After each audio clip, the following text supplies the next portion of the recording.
Next team, team number 8, Seed Sprouters. They designed the Seed Germinator. Team members are Emiliano, Jan, Rufus, and Iljon. And they're going to talk to us about their project. Hi, my name is John. This is Evan. Rufus. So, like you said before, we are the Seed Germinator, and essentially, the idea behind our project is, being able to automate watering your plants because maybe you don't have the time to water it throughout the day. This is just a quick representation of how the automation works. Essentially, we have 2 X motors right here, and then 1 Y motor, and then we have a Z motor, which is our 0.5 degree of freedom that actuates water release through the tube into the nozzle. And if you look closely, we have an array of 2x3 seeds represented by these sunflower seeds here. And then when we play the code, it'll just go through each seed, give it a specified amount of water each time, and return back to the home position. So, Tell me a little bit about the water release mechanism. Yeah, so the main idea between the release mechanism is we wanted to use potential energy, just using gravity to get the water out. And the main concern here was finding a way to stop the water from just automatically coming out. So we used this rod with a little plug that was molded with hot glue to stop it from just leaking. And then, as John said, this is a 0.5 degree of freedom, so it toggles up and down to let water out when it needs to be out and plug it back out when we don't want any water to come out again. Okay. What is your demo consisting of?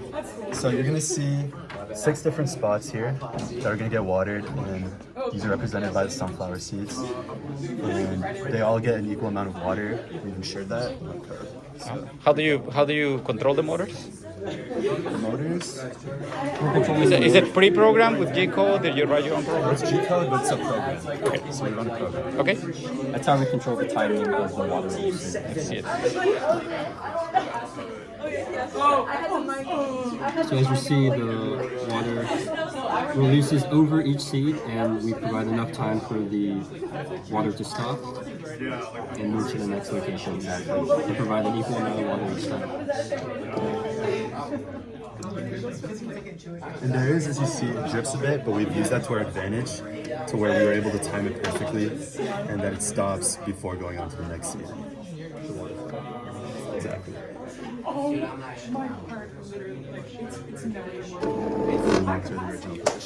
Beautiful.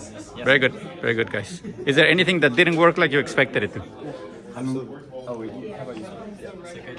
we tried a couple of iterations. The first one that you mentioned was similar to a toilet flushing method, however, using plastic, and that didn't quite work for us. We couldn't get a perfect seal, and water kept flowing out.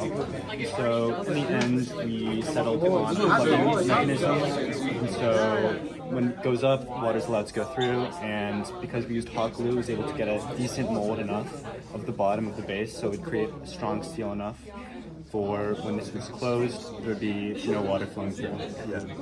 Actually, to specify for the mold, to make the mold, we essentially used oil to kind of cover the hole, and then pour hot glue onto the hole, and the hot glue would drip through the hole and essentially making a mold of the hole. And because there's oil there, we're able to remove the hot glue without it sticking to the 3D printed part. Right.